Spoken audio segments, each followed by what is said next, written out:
Our next witness wishes to be known as? Jane, sir. Jane.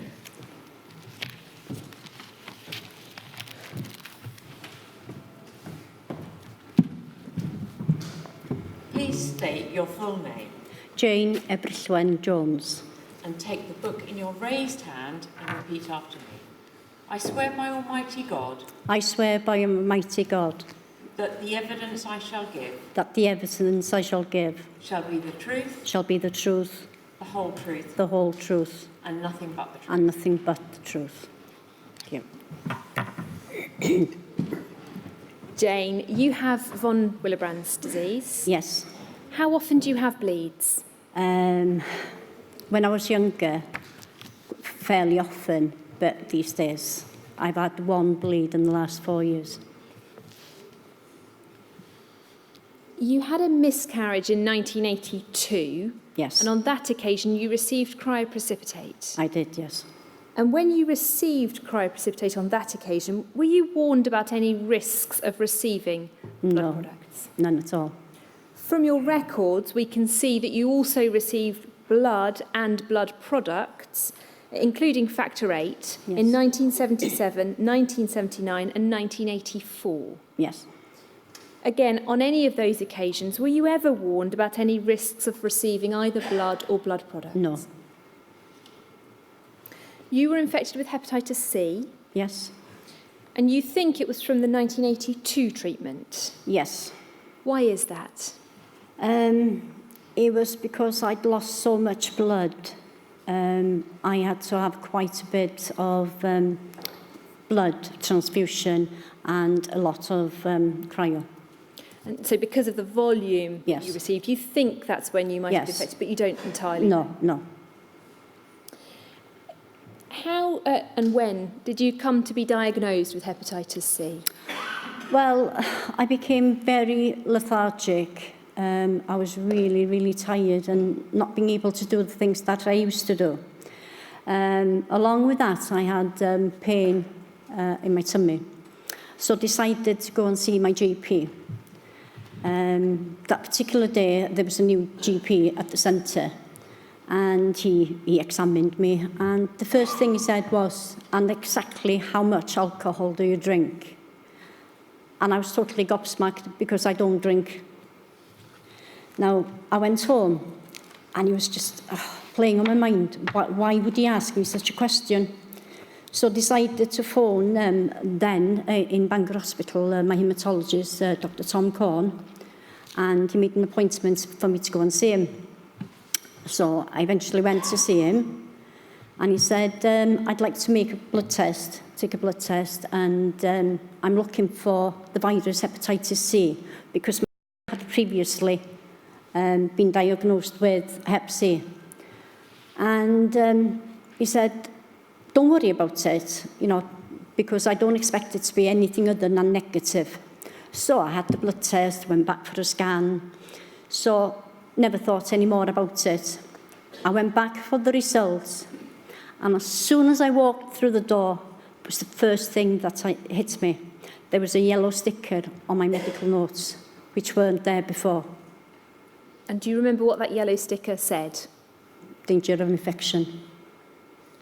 And what did Dr. Corn tell you at that appointment? Well, he sat there for a few minutes, not being able to say anything. And then he proceeded and told me that I was hepatitis C positive. You were there on your own that Yes. day? Yeah. Because he'd said that he didn't expect it to be anything other than negative. I just went by myself, thinking the same thing. And what were you told at that point about hepatitis C? Nothing, absolutely nothing. Did you know anything about the virus from anything else? Not a lot. I knew I had it, and I knew that the problems that I'd had. And that was one thing. After I came out from the consultation room, I just sat in the foyer of the hospital thinking, I can't do this. And from that very moment, I just wanted to end it all. Because I used to bleed and bring all this blood up, and I knew I wasn't strong enough. I couldn't do that. I couldn't go through that. But anyway, decided to go home instead. And just basically, for a few years, just carried on with life the way it was. And nothing was mentioned of it. You think that was about 1992 Yes. that you had that appointment? Yes. 1993, 1994, you had to have your gallbladder removed. Yes. Can you tell us what happened when you were in the hospital? I went in and they put me in a cube by myself. I had my operation, went back to the cube, and I couldn't understand why nobody ever came to the room, not even to help me to go to the toilet, because it had its own toilet in the room where I was. And when my parents and my children used to come and visit me, they were gowned up with masks and aprons. I thought, God, they're treating me as if I've got the plague. They wouldn't even come in and bring my food for me. They'd leave the food outside of the room. And it was just potluck if somebody happened to come in to see me, for them to bring me the food. Otherwise, the food would be there. And this went on for a couple of days. And he came to see me and I said, can you go to the haematology ward and ask Dr. Cohn to come here? Anyway, he came and I said, you've got two choices. You can either move me from this surgical ward to the haematology ward, or I'm signing myself out. I couldn't take any more of it, you know, the way people were treating me. So eventually he said, fine, I mean, there's no way you're going home. So they moved me. And the treatment I had on the haematology ward was fantastic. In about 1999, you went down to the Cardiff Haemophilia Centre. Yes. Can you remember what happened? Well, he introduced me to Dr. Desani at the Heath. And he turned around and he said, well, I'm quite happy. Because Bangor, it seemed they were like in the dark ages. And down in Cardiff, they were more up to date with things. And he said, I'm quite happy to take over your care, and a shared care between Bangor and Cardiff. So that's how I started coming to Cardiff. Could we have document 2360005, please? It's a letter from Dr. Desani to your doctor in Bangor, and you think this is the letter that relates to that first appointment with Dr. Desani. Yes. And it refers to you seeing him. It goes on to say, I'd be grateful if you could provide me with detailed information of her hepatitis C, in particular her liver function tests, liver biopsy results, and hepatitis C genotype, if known. I am interested in learning about hepatitis C in pooled blood products recipients and response to treatment, which is different to other patients. Were you aware that Dr. Desani would be asking for this information? No. Were you aware that he had an interest in learning about hepatitis C in pooled blood products recipients? No.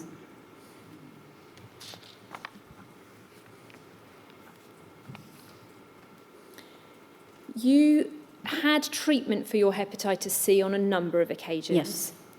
You think the first time you tried the treatment was 1996. Yes.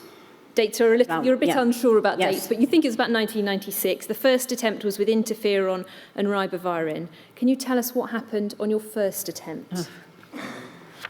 It was sheer hell.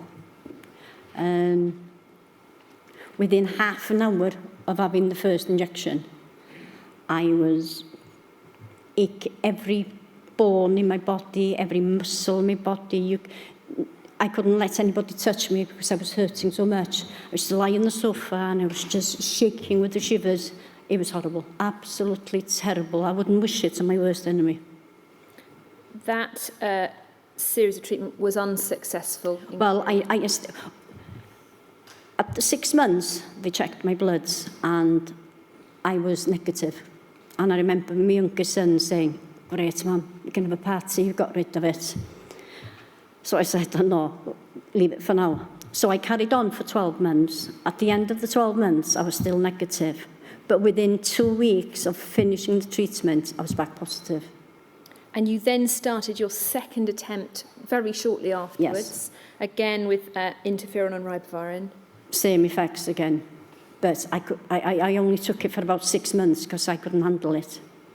And very shortly after that, you had a short break and then you had a third attempt. Yes, I started the third down in Cardiff, and it was just suicidal thoughts. You know, I just wanted to die. The third time, you've said in your statement, the treatment destroyed your white blood cells. Yeah, You lost all your hair. yeah, You couldn't cope anymore. no, And you became suicidal. yeah, You attempted suicide. yes. Can you tell us what happened after that when you were admitted? Well, obviously I had some treatment down here at the Heath. But when I went back home then, there was nothing to be had. So since then, I've had to sort of keep everything in and sort of do the best I can. The team at Cardiff was so concerned about you that they admitted you straight Yes. into as an inpatient. Yes. And how long did you stay as an inpatient? About 2 weeks, I think. And the psychiatrists realised that it was the interferon Yes, yes. that was causing all Yes, the because difficulties. apparently a few people had actually committed suicide whilst on the treatment because it was so bad. It just takes hold of you. And because you're so ill, you just don't want to carry on. You were then discharged and allowed Yes. to go home. Yeah. And that was the end of the third attempt at treatment. Yes. What was your health like after the third attempt at treatment and before you had the fourth? It was just getting more tired, more pains in my stomach and everything. And then we decided, by then I'd met my partner Johnny, and he said, oh, you know, give it another go. So we decided to give it another go. And I said, well, if it doesn't work this time, that's it. Definitely no more. And I did the 6 months. But That To no also avail. failed. So you'd had 4 rounds of interferon in various combinations and none of them had been successful. In 2009, you became very unwell. yes. Can you tell us what happened? Well, I hadn't realised it at the time, but I was so tired this time. Dizzy, felt faint, and I was decorating the bedroom, and I'm the type of person, if I start a job, I want to finish it, no matter what. And I was decorating the bedroom, and every time I went up the step ladder to sort of measure, as soon as I got down, I'd have to lie down on the bed for about 20 minutes because I was out of breath and sort of giddy and everything. And this carried on for a couple of days. And then Johnny, my partner, he said, I'm going to take you to Bangor. You need to be checked over. There's something not right here. Anyway, we went there, did some blood samples, and they came back and they said, Jane, your hemoglobin is only 6.2. You need to stay in, you need blood, and you need factor 8, because obviously you're actively bleeding somewhere. And I hadn't realised, lack of knowledge most probably, but whenever I was to go to the bathroom, my stools were black like tar. But I didn't know any difference because of what was going. She was bringing blood up, and he was working the other way around for me, you see, so I never thought anything of it. So that was the start. And then my son became ill. So I was having to try and care for him. He was in Liverpool, in Broad Green, waiting to go to theatre to have a valve replacement. And at the same time, I had my partner Johnny was rushed to another hospital in Liverpool. They found out he had cancer. So for about 10 days, I was just running from one hospital to the other all day long, from morning till night, and having to put myself on the back burner because obviously my son came first, my partner came second, and I came last. And that nearly killed me. But nevertheless, I carried on. And then I lost my son in the end. And To this day, I blame myself because I wasn't there for him 100%, because there were some days that, do you know what I mean, I was just too tired. And I'll never forgive myself for that. I know in a way that it's not my fault, but I was his mother. It was my place to be there with him and look after him. So in a way, I'm glad he's never seen what I've been through since then, because things just went from bad to worse.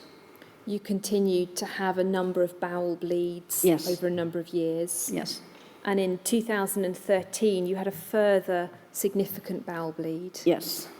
And on that occasion, you were told you couldn't have an endoscopy. Why was that? Because I was high risk of CJD. Before that, had you ever been told that you were at high risk of variant CJD? No. Could we have document 2360004, please? It's a letter from Dr. Hamilton to your GP. And if we look at the second main paragraph, it recounts that you'd recently had an episode of gastrointestinal bleeding and was unable to have an endoscope due to her CJD status. She's considered to be at high risk for public health purposes, as she did receive an implicated batch of treatment. She doesn't recall receiving the formal notification letters regarding this, and I shall send this out again. I've explained that this is a theoretical risk, and so far no patient with a bleeding disorder has developed CJD following an implicated batch of treatment. However, she was understandably concerned regarding this today.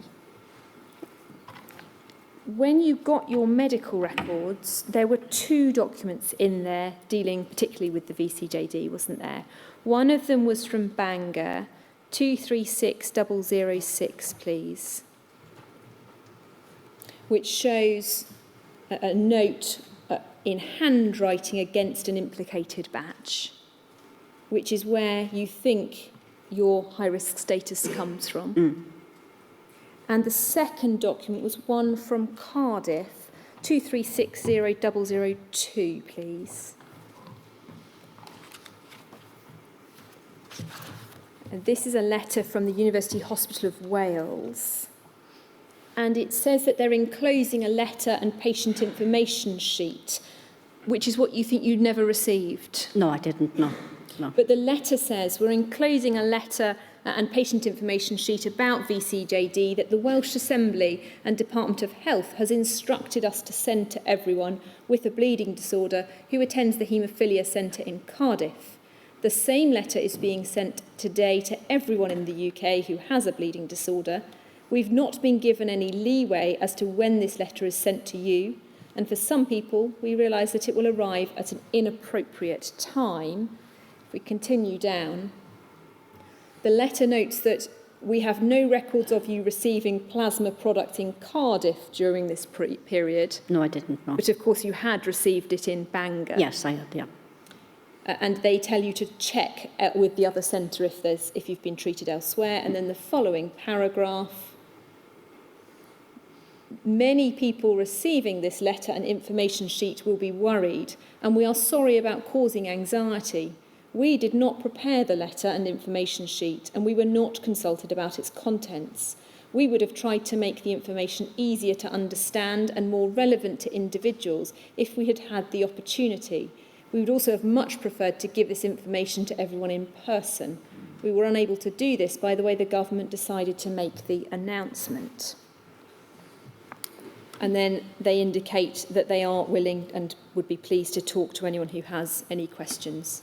Now, you found those in your medical records. You don't think you received it at any point, but they were there. Because the reason why we keep every document that we receive from the hospital, and that has been proof to me that I have contracted it through my through blood products, you know, because there are letters and the states at the top that I'm von Willebrand's disease, I've transfused, hepatitis C positive, so I've got them all. So why would I not keep this if I've had it? So, oh, sorry, I thought you said you had a question you wanted to raise. When you were told that you were high risk for VCJD, how did that make you feel? It was just another knife in my heart. You know, it was bad enough having hepatitis C. And then to be told something like this afterwards.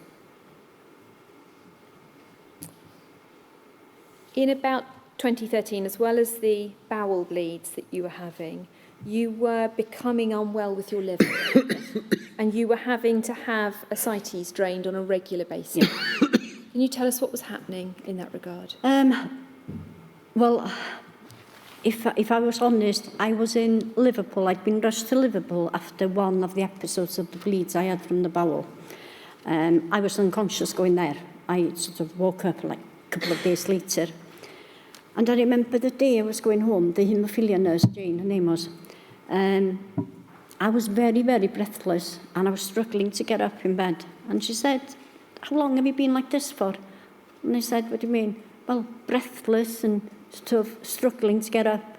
"Oh, I've always been like this," I said to her, because I just wanted to go home. So I pushed that to the back of my mind and persuaded her not that was a normal thing, but it wasn't. And what it was this ascites starting. And I'd gone from like 9.5 stone to 13. And I did get weighed at the hospital and I thought, oh, there's got to be something wrong with these scales. There is no way I'm 13 stone. But what it was all this fluid I was having in my stomach. And so what happened next in relation to your liver? I was going into Bangor then and having the ascites drained. And then in the latter part of, you know, before things even got worse, whenever they'd put a drain in me, they'd have to put a little nick with a knife first to put the drain in, and it was just bleeding everywhere. And I remember a student doctor tried to do it, which I wasn't very comfortable about, seeing that she hadn't done it more than a couple of times. And there was just blood everywhere. And instead of being there for a couple of days, I ended up for weeks there because, you know, because my liver wasn't working.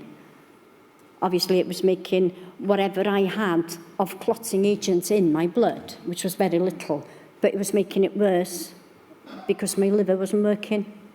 So I was having to have B12 injections and everything to try and help it. So I was going backwards and forwards then to have my stomach drained, yeah.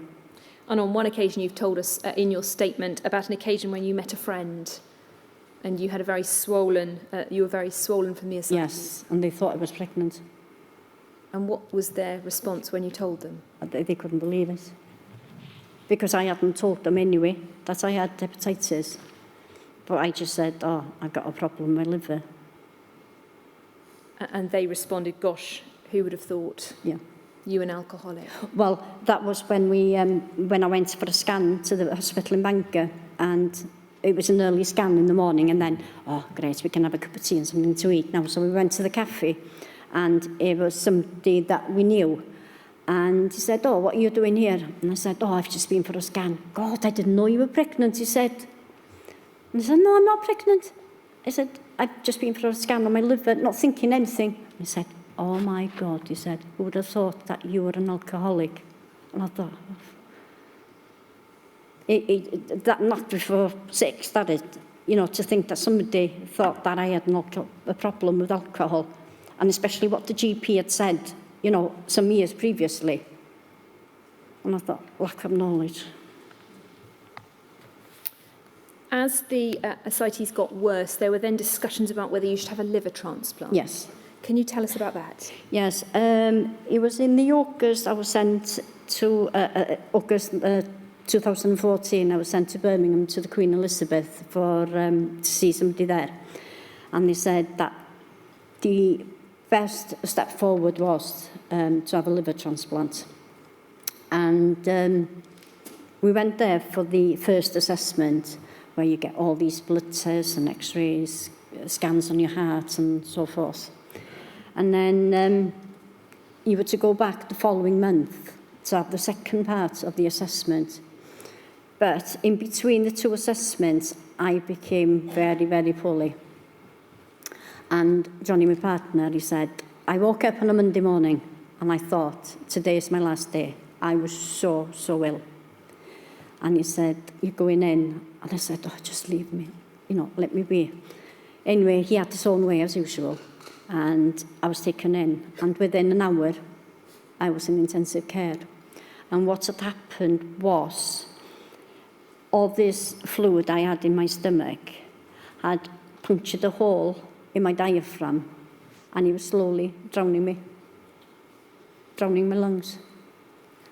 So then I had to start having my lungs drained as well as my stomach. And there were discussions about whether you should then be transferred to Birmingham. Yes, they wanted, because I was due to go in for the second assessment while I was in intensive care. And banker said, oh, we'll get an ambulance and we'll send you over to Birmingham. So they phoned Birmingham up and they said, well, it's not fair doing that on her because she won't get a true assessment. And the chances are they'd say, no, she won't go on the list, she's too poorly. So I had to wait a month to see how I'd be. So I went down to Birmingham in the November and I had the second assessment. But they found a problem with my heart because of all the fluid I had in my body. It was putting a lot of pressure on my heart.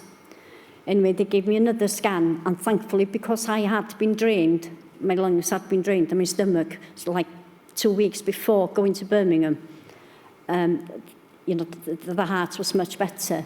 So we had a phone call at the end of November saying, yes, you've made it on the transplant list. Before you could have the transplant, the team were keen for you to have further treatment for the hepatitis C. Yes. And so this time you went on to ribavirin, sofosbuvir and declatsvir. Yeah. And what was that treatment like? That was fine. I didn't have any problems whatsoever. And the best part was it worked. It cleared the virus. Yeah. You completed that in December 2014. Yes. And then in February 2015, you underwent a liver transplant. Yes, I did. You were in hospital for 9 days. Yes. And the transplant was a success. Yes. What's your health like now? I don't think it's ever been better. I can do things now that I couldn't before, and I hadn't done for years. So it made... I don't remember when I woke up after the transplant and I thought, oh my God, where am I? I'm in somebody else's body. It was like an instant thing because I had been so poorly. It was unbelievable. Can you tell us a little bit about the impact of your ill health, what the impact has been on your children? Well, my son used to say, my younger son used to say, do you know, Mum, he said, normal for us was, we thought when other people went on holiday, our holiday was coming to visit you in hospital. That was the normal thing for us. And it's only, the last few years that they've started going on holidays themselves, that they realise, yeah, this is what normal is, not when we had to go and visit Mum every few months in hospital. But I just feel sorry for them. You know what I mean? It's, like I said, especially with my eldest son, I've missed out so much with them. And with him, like with my son and my daughter now, my daughter and me, we've started going out. Like we went to London in February, and it was the first time that we've been able to do something together. My youngest son, he likes to go abroad, so he goes with his daughter. But I so miss, I can't have the time with the son I lost. I can never get that back and try and make it up for him. And you say in your statement, it bothers me greatly. There was a period when I couldn't do things with the kids, go for a walk, go to the park, go and have a picnic on the beach. That was too It's true.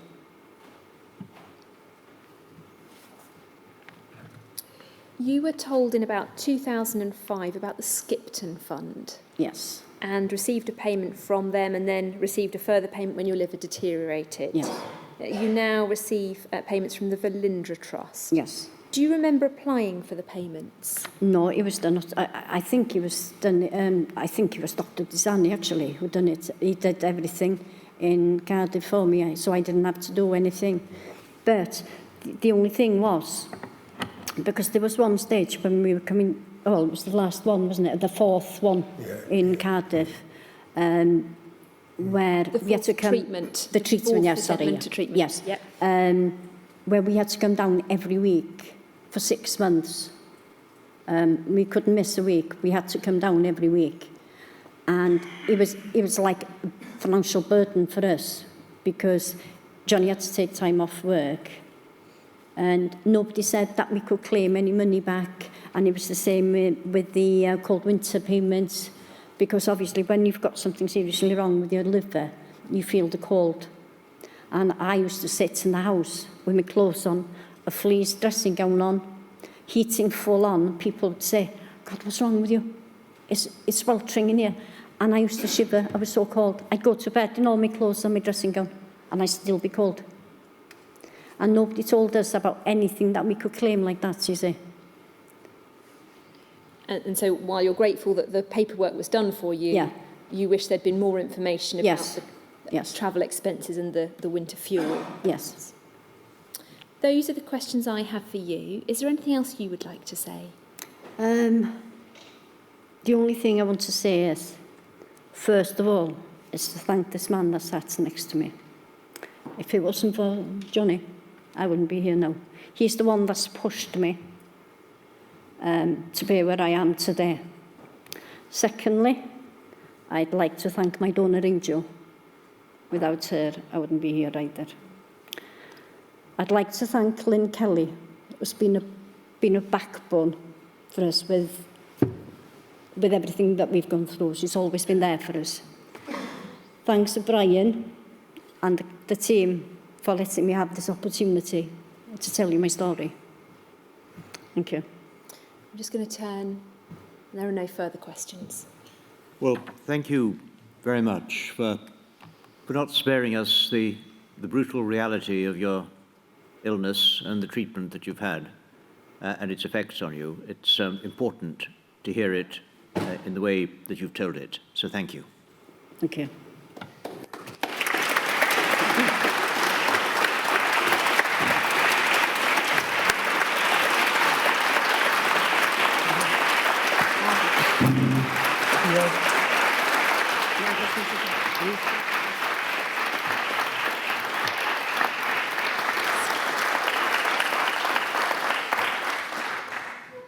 We'll take a break till 3:20. Thank you. 3:20.